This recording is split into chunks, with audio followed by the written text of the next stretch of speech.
Hello everyone, welcome back to the channel. I hope you all are doing great and well. मैं भी बिल्कुल ठीक हूँ। आप लोग कैसे हैं मुझे कमेंट करके ज़रूर बताना। तो जी ये व्लॉग स्टार्ट हुआ है ट्यूसडे का और यहाँ पे आई थिंक 2 बजे के आसपास का टाइम है। मैंने जब को नहला दिया था और उसको तैयार करके मैंने बिठा दिया और यहाँ पे मन भी आ गई है, जैसे कि आप उसकी यूनिफॉर्म देख रहे हो। तो वो गई हुई है नहाने के लिए। तो मीनवाइल मैं करूँगी अपना बेडरूम का काम। मैं सोच रही थी करूँगी, लेकिन इतने में मन ने आवाज़ मारी कि मुझे टॉवल दे दो। हमेशा का इसका यही है। मैं हमेशा कहती हूँ कि अपनी टॉवल लेके जाया करो, बट ये वहीं पर ही रख के भूल जाती है। फिर बाथरूम में जाके आवाज़ें मारेगी, मम्मा टॉवल दे दो, टॉवल दे दो। तो जी आज हमारा दिन हुआ था बेडशीट चेंज करने का। तो पहले मैंने सोचा था कि बेडरूम की मैं नहीं करूँगी, बट मैंने कहा चलो कर देते हैं। अगर बाहर दीवान की कर रही हूँ तो अंदर बेडरूम की भी कर देती हूँ। तो यहाँ पे मैंने पिंक कलर का जो बेडशीट था वो अंदर के लिए निकाला और बाहर के लिए भी पिंक कलर का निकाला, क्योंकि वो ना बेड थोड़ा-सा उसका गद्दा बड़ा है, तो उसमें सिंगल बेडशीट जो होती है ना, सिंगल बेडशीट की बेडशीट वाओ! सिंगल बेड की जो बेडशीट होती है ना, वो बिछती नहीं है ढंग से। ये कॉटन की है, थोड़े बड़े साइज़ की है, तो ये टिक जाती है। और जो दूसरे कपड़े की होती है ना, जिसमें मतलब वो बहुत लहरिया-लहरिया कपड़ा होता है, आई थिंक मुझे याद नहीं आ रहा कौन-सा है। वो कपड़े का जो ना इसमें बेड पे टिकता नहीं, क्योंकि मैंने तलाई भी बिछाई हुई है दीवान के साथ ना, तो इसमें बेडशीट जो है ना, वो डबल ही सूट करती है और सेट भी वही बैठती है, क्योंकि जो साइडों से मैं फिर दबा देती हूँ ना, तो ये निकलती नहीं है। तो हस्बैंड सोते हैं तो सुबह ना सारी बेडशीट उथल-पुथल होती है। तो इसीलिए इसमें डबल बेड का ही जो है बेडशीट कामयाब है। तो फिर मैंने फटाफट वो बिछा दी और वो छोटा बेबी देखो वाओ मम्मी वाओ कर रही है। और लास्ट इससे जो पहले वाला व्लॉग गया था उसमें मैंने आपसे अपनी मन की बात शेयर करी करी थी और सोचा था कि आप लोग रिलेट करोगे, मैसेज करोगे। बट मुझे मेरी एक जो बहुत मतलब कहते हैं ना कि हर मेरे वीडियो में वो मुझे मैसेज करती है और स्पेशली तब करती है जब मैं कोई ऐसा मायूस सा कुछ व्लॉग बनाती हूँ या अपनी कोई दिल की बात शेयर करती हूँ, वो मुझे ज़रूर मैसेज करती है। उनका नाम मीनू गुरुंग है और वो नेपाल से है।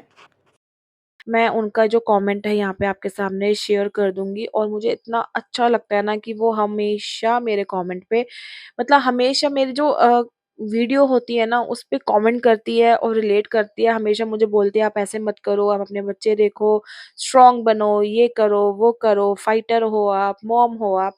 तो मुझे बहुत अच्छा लगता है। तो थैंक यू सो मच, आपका कमेंट मैंने पढ़ा, मुझे बहुत अच्छा लगा। येस, मैं उस पे काम करूँगी। मैं अपने बच्चों का ही सोच के, समझ के उनके लिए ही जिऊँगी और जैसे भी स्थिति होएगी, जो भी सिचुएशन होएगी, भगवान बेटर जानता है। उन्होंने बेटर हमारे लिए कुछ लिखा हुआ है, इसीलिए हमें ये ज़िंदगी दी है। तो जो भी है, भगवान के ऊपर छोड़ दिया है, भगवान के सर मत्थे मतलब हमारे सर मत्थे जो हमारे लिए भगवान ने लिखा हुआ है।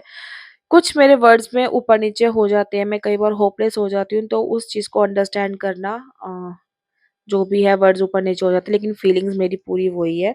तो बस यहाँ पे मन आ गई थी नहाकर और सुबह मैंने काम करवा लिया था दीदी से। तो ये होता है ना कि सुबह वो जल्दी आ जाती है, अब उनका टाइम हो गया है 10:30 बजे का, तो क्योंकि उन्होंने काम पकड़ लिए एक आधे घर में और। तो इतना जल्दी मैं उठ नहीं सकती हूँ और इतना जल्दी काम हो भी नहीं सकता है पहली बात तो। अगर मैं उठ भी जाऊँ तो इतनी जल्दी काम नहीं हो पाएगा, क्योंकि जब तक हस्बैंड जाएँगे उसके बाद ही मैं डस्टिंग कर पाऊँगी, उनके होते-होते मैं डस्टिंग नहीं कर पाती हूँ घर में। तो बस इसीलिए होता है कि मैं झाड़ू-पोछा करवा लेती हूँ और ऊपर की जो डस्टिंग होती है फिर मुझे बाद में करनी पड़ती है और फिर मुझे बाद में एक और बार झाड़ू लगाना पड़ता है खुद से, तो इतनी मेहनत मेरी बढ़ गई है। बट चलो कोई बात नहीं, शरीर चलता रहेगा तो हाथ-पैर भी चलते रहेंगे। फिर ये होगा किसी के ऊपर डिपेंड नहीं हो पाएँगे हम। तो बस मैं यही देख रही थी और ये स्विच बोर्ड मैं पीछे की तरफ कर रही थी, तो मैंने देखा कि पीछे भी काफ़ी सारी जो सीलन है वो बढ़ रही है और ये जो स्टूल्स हैं ना ये भी लकड़ी के हैं, तो मैं यही देख रही थी कि इनका भी मुझे अरेंजमेंट करना पड़ेगा और अपनी लैंडलॉर्ड से बात करनी पड़ेगी कि अब हर जगह सीलन बढ़ रही है। जहाँ मैं नहीं भी सोच रही हूँ, वहाँ पर भी सीलन जो बढ़ता जा रहा है। टीवी के नीचे भी पूरा एरिया सीलन का बढ़ रहा है। तो मैं एक बार बात करूँगी उनसे कि भई क्या है, अगर काम करवाना है तो करवाओ, नहीं तो फिर मैं कहीं और ही देखूँगी। क्योंकि अंदर जो मेरा बेडरूम है ना, उसके पीछे अलमारी के पीछे भी बहुत ज़्यादा सीलन का हो गया है। मैंने आपको व्लॉग में भी शेयर किया था कि मैंने दीवार साफ़ करी है, बट उसके बावजूद भी जो सीलन है वो मेरी लकड़ी की अलमारी की तरफ बढ़ रही है। अगर वहाँ चला गया तो बस मेरा जो वहाँ पे उनमें कपड़े रखे हुए हैं, जो मेरे पजामा टी-शर्ट है और भी सामान है, वो खराब हो जाएगा। सीलन से भी, और अगर सीलन के टाइम पे मतलब बारिश के टाइम पे दीमक लग गई तो और बुरा हाल है मेरे कपड़ों का तो भाई, सामान का भी। क्योंकि ऐसा नहीं है कि सामान पे दीमक नहीं लगती, ऐसा कुछ नहीं है। अगर कपड़े की कोई चीज़ बनी है, जैसे बैग है, मेरा सूटकेस पड़े हुए हैं और मैंने पॉलिथीन में कुछ कपड़े रखे हुए हैं जो मन के छोटे हो गए हैं या गर्मियों के हैं, अगर उनमें भी दीमक लग गई तो वो सारा खराब हो जाएगा। और दीमक कपड़े भी खाता है, ऐसा नहीं है वो नहीं खाता, दीमक कपड़े भी खाता है, कपड़े भी खराब हो जाते हैं। तो बस अब मैं देखूँगी, थोड़ा-सा इसका अरेंजमेंट करूँगी, बात करूँगी।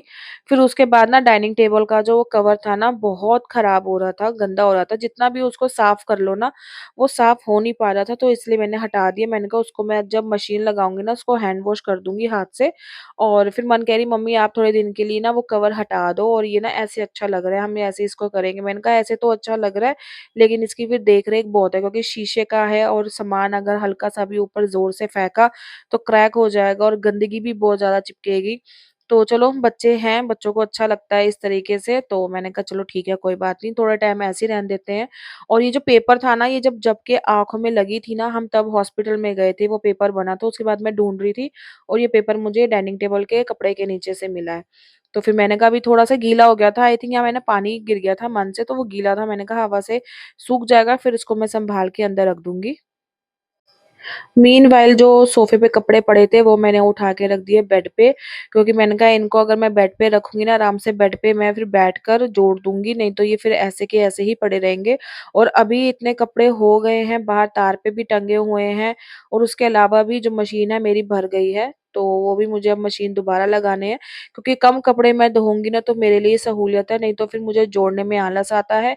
वो फिर 2-3 दिन ऐसे पड़े रहते हैं, तो 3-4 दिन फिर कपड़े धोने का भी टाइम जो है मेरा आगे बढ़ जाता है।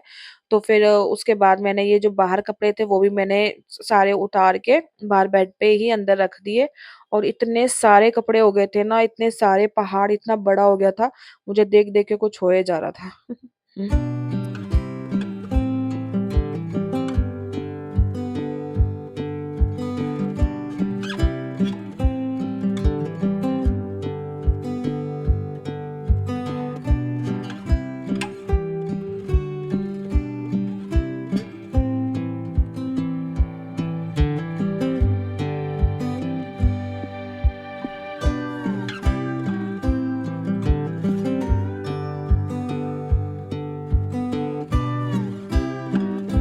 और अब उसके बाद ना यहाँ से कपड़े उतर गए ना तारों में से, और इतना खाली लग रहा था ये वाला एरिया, तो मैंने कहा लगे हाथ इसको भी साफ कर देती हूँ, क्योंकि होता ये है ना कि जब कपड़े टंगे रहते हैं ना रस्सियों पे, तो यहाँ पे ना सफाई अच्छे से हो नहीं पाती है, डस्टिंग नहीं हो पाती है यूजुअली।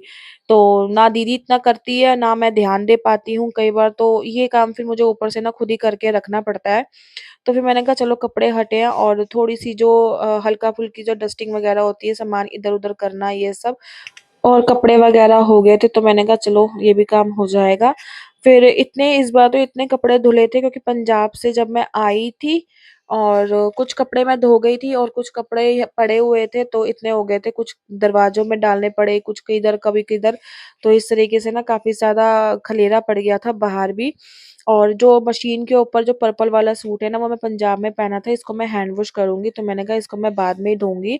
हाथ से धोना है, और 1-2 मन के और जोड़े हैं, जब का एक फ्रॉक है वो भी हाथ से धोना है, तो उनको भी मैं इकट्ठा ही धोऊँगी। और उसके बाद ये मशीन के ऊपर ना जो सामान था थोड़ा-सा सेटिंग-वेटिंग करके रख दो ना, तो इतना खलेरा नहीं पड़ता, और वही सामान अगर बिखरा हुआ पड़ा हुआ है ना, तो वो ज़्यादा गंदा लगता है। अगर वही सामान अगर समेट के तरीके से रख दो ना, तो इतनी खलेरा नहीं पड़ता, ना देखने में बुरा लगता है। है और ये मशीन ना मुझे मम्मी को देनी थी वापस। तो अब हस्बैंड कह रहे हैं कि मशीन रख ले, बाय चांस कभी काम आ जाती है, कुछ सिलना पड़ता है। क्योंकि पहले ना क्या हुआ था, जब के होने से पहले ना मन के कुछ ना कुछ छोटा-मोटा जैसे प्लाज़ो, सूट, लहंगा इस तरीके से मैं ना एक बार सिलती रहती थी। तो फिर हस्बैंड ने यही बोला कि अब जब बड़ी हो गई है, थोड़ी समझदार हो गई है, तो कुछ भी अगर सीखना है या कुछ बनाना है तो मशीन अपने पास रख लो। अगर बाय चांस बनाना पड़ेगा तो फिर ये किसी से माँगनी पड़ेगी या खुद की लेनी पड़ेगी। तो मैंने कहा चलो ये चीज़ भी ठीक है, ये बात भी ठीक है। अगर बाय चांस मुझे अभी टाइम निकाल के अगर कुछ निकालना ही है, मतलब निकालना इन द सेंस ये है कि कुछ बनाना ही है, अगर मैं अपने लिए भी कुछ सोच सकती हूँ। और जैसे मैंने जब के लिए मन के लिए हमेशा मन को जब बोलती हूँ, जब को मन बोलती हूँ, ये कन्फ्यूज़न हो जाता है मेरे साथ। मन के लिए मैंने ना काफ़ी सारे पहले ना लहंगे और प्लाज़ो सूट्स बनाए थे, तो मैं अब फिर से कपड़े वग़ैरह लाके ना सिलना शुरू करूँगी और थोड़ी-सी प्रैक्टिस भी हो जाएगी। और कपड़ों का आप देख सकते हो कितना सारा पहाड़ बन गया और मैंने कहा चलो पहले मैं अंदर की डस्टिंग वग़ैरह शुरू कर देती हूँ। और जो टेबल पे जो कपड़े होते हैं ना, बाय चांस क ये होता है ना, यूजुअली जैसे रात को नाइट सूट चेंज करना होता है और जो दिन के कपड़े होते हैं ना, उतार के मैं टेबल पे रख देती हूँ। तो इस तरीके से टेबल पे कपड़े फैले हुए रहते हैं। और जैसे जैकेट थी, ये वन टाइम पहनी है, दोबारा पहन सकते हो। पैंट है, वन टाइम पहनी है, पहन सकते हो। ये वाला जो प्लाज़ो था, मैं जैसे ये अगर एक बार ही पहन के गई थी, ये दोबारा पहन सकती हूँ। मन ने पैंट 2-3 बार पहन ली तो ये मैं वॉश में इस तरीके से ना कपड़े मुझे फिर समझ में लगती है कि हाँ, कौन से धोने वाले हैं, कौन से नहीं। अगर यही कपड़े अगर मैं वॉशरूम में उतारूँ तो वो गंदे तो हो ही गए। एक टाइम पहना हुआ कपड़ा भी लोवर के लिए, बेसिकली लोवर के लिए, लोवर तो मैं 1 से 2 बार पहन लेती हूँ। इसीलिए मैं ये जो कपड़े हैं अंदर टेबल पे रखती हूँ ताकि मुझे समझ लगे और पता लगे कि कौन से कपड़े पहनने वाले हैं, कौन से ज़्यादा गंदे हो गए हैं।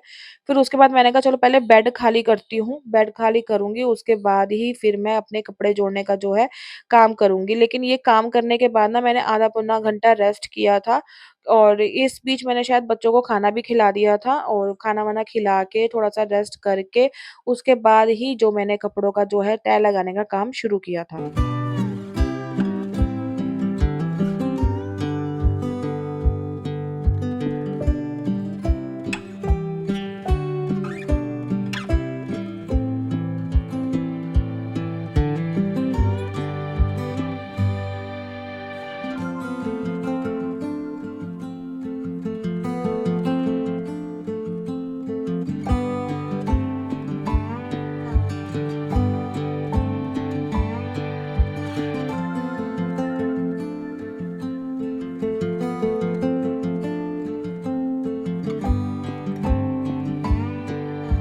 और यहाँ पे मेरा बेडरूम हो गया है साफ। और ना मैंने कल शाम को ये वेडनेसडे को अपलोड होगा, तो मैंने ट्यूसडे को एक वीडियो बनाया था जो ज़ूडियो से मैं मेकअप का सामान लेके आई थी, उसका मैंने हॉल वीडियो बनाया है।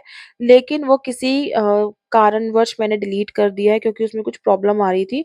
वो दोबारा से मैं अपलोड करूँगी तो उसको भी देखना और मुझे कमेंट करके बताना कि आपको सबसे ज़्यादा उसमें से कौन-सा प्रोडक्ट अच्छा लगा और आपको क्या लगाना अच्छा लगता है, लिपस्टिक, काजल जो भी है, मुझे कमेंट करके ज़रूर बताना, ठीक है? और यहाँ पे ना मैं सारे कपड़े जोड़ चुकी थी, अगर मैं वो क्लिप भी डालती तो बहुत लंबा व्लॉग हो जाता, तो इसलिए मैंने थोड़े कपड़े जो थे इस व्लॉग में ऐड कर दिए और ये भी स्पीड बढ़ा दी क्योंकि इसमें भी बहुत टाइम लग रहा था। काश हमारी जो ये वीडियो की स्पीड है, हमारी शरीर की भी इतनी स्पीड होती तो हम घंटों का काम है तो मिनटों में कर लेती। और यहाँ पर भी मुझे ना साढ़े 4 5 बज गए थे और 5 बजे के बाद ही मैंने जो था अपना नहाने का काम किया था क्योंकि बच्चों को मैंने नहला दिया और मैंने सोचा मुझे 1 घंटा लगेगा, 1 घंटे में सारा मैं काम निपटा के उसके बाद नहा लूँगी। और मुझे कम से कम ये लगा लो आप 2 से ढाई घंटे लग गए इतने से काम को करने के लिए। और क्योंकि कपड़े जोड़ने में मुझे कम से कम 1 से डेढ़ घंटा लग गया और 1 से डेढ़ घंटे के बाद ऊपर से 1 घंटा मुझे थोड़ी-सी अरेंजमेंट और डस्टिंग वगैरह में लग गया। तो इस वज़ह से ना सारा जो पानी मेरा गर्म हुआ था वो ठंडा हो गया। मुझे दोबारा से गीज़र ऑन करके फिर नहाना पड़ा और यहाँ पे मुझे 5 बज गए थे। पूरे 5 बजे मैं टाइम देख के गई थी, 5 बजे मैं नहाने गई, उसके बाद मैंने फिर 1 डेढ़ घंटा रेस्ट किया और फिर 5 बजे के आस-पास जब मैं नहा कर आई हूँ ना, तो तब मैंने जब को सुलाया। इतना मतलब ये लगा लो, वो बच्चा अपने टाइम से इतना ऊपर हो के उसको फिर मैंने देखा, मैंने कहा इसको नींद आ रही है और थोड़ा-सा मैं भी रेस्ट करती हूँ, तो फिर मैंने उसको अपने साथ ही लिटा के सुला लिया और फिर मन भी मेरे साथ सो गई थी। फिर मन ने 7 बजे ट्यूशन जाना था, तो हम साढ़े 6 बजे मैं तो साढ़े 6 बजे उठ गई थी, फिर मैंने मन को उठाया और जब उठी थी 7 साढ़े 7 बजे के आस-पास वो उठी थी, क्योंकि नहा भी चुकी थी वो और मैंने उसको टाइम से सुलाया भी नहीं, टाइम ओवर हो गया, तो इस वज़ह से ना वो अपने 7 साढ़े 7 बजे के आस-पास उठी थी। और यहाँ पे ना जुराबों के एक पैर होते हैं और दूसरा पैर मिलता ही नहीं है, और मैं इतनी परेशान हूँ, कम से कम मेरे पास इतना बड़ा बंडल और इतना बड़ा लिफ़ाफ़ा इकट्ठा हो गया जिसके एक पैर मिलता है, एक पैर होता ही नहीं है। मन को पहनाती हूँ, वो उतार के फेंक देते हैं और एक पैर मिलता है और एक पैर मिलता ही नहीं है, और जब धो तो दोनों पैर होते हैं और जब तह लगाने लगो तो एक पैर मिलता ही नहीं है। मैं इतनी परेशान हूँ, ये ब्राउन वाली टोकरी में सारे सिंगल पैर है जुराबों के। अब मुझे वही है, देखने पड़ेंगे, ढूँढने पड़ेंगे इधर-उधर कि कहाँ पड़े हैं। और इतनी परेशान हो गई, जितनी जुराबें लाके दो इन बच्चों को उतनी कम है, इतनी परेशान हो गई हूँ। और गर्मी इतनी बढ़ गई है, मौसम में इतना चेंज आ गया है, मैंने तो सारे अपने जो मोटे वाले स्वेटर, जैकेट थी ना, वो सब मैं अब रख दूँगी, और बिल्कुल भी अब माहौल नहीं है, ना मौसम है उनको पहनने का।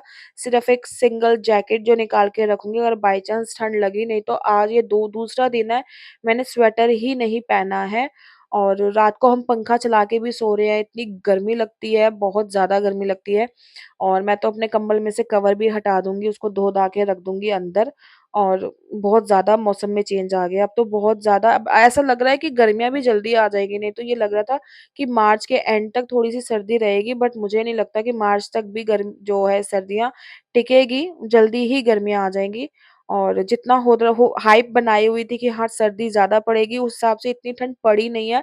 मेरे हिसाब से तो नहीं पड़ी, क्योंकि इतना ठंडा मुझे लगा नहीं, और मैंने इतने मोटे स्वेटर खरीदे थे, वो पहनने का ही नहीं मौका मिला, तो मेरे हिसाब से तो ठंड इतनी नहीं पड़ी। बाकी आपको अगर ज़्यादा ठंड लगती है तो आपके हिसाब से ठंड ज़्यादा पड़ी होगी, बट मेरे हिसाब से तो बिल्कुल भी नहीं पड़ी। तो चलिए, यहाँ पे मेरा बेडशीट बिछाने का काम भी खत्म हो गया और अब मैं जाऊँगी नहाने के लिए। तो इस व्लॉग को मैं यहीं पे ही रोकती हूँ। आई होप आपको पसंद आया होगा। अगर आया है तो लाइक, शेयर, कमेंट और सब्सक्राइब करना मेरे चैनल को। मैं आपसे मिलूँगी नेक्स्ट वीडियो में। Till then bye and take care.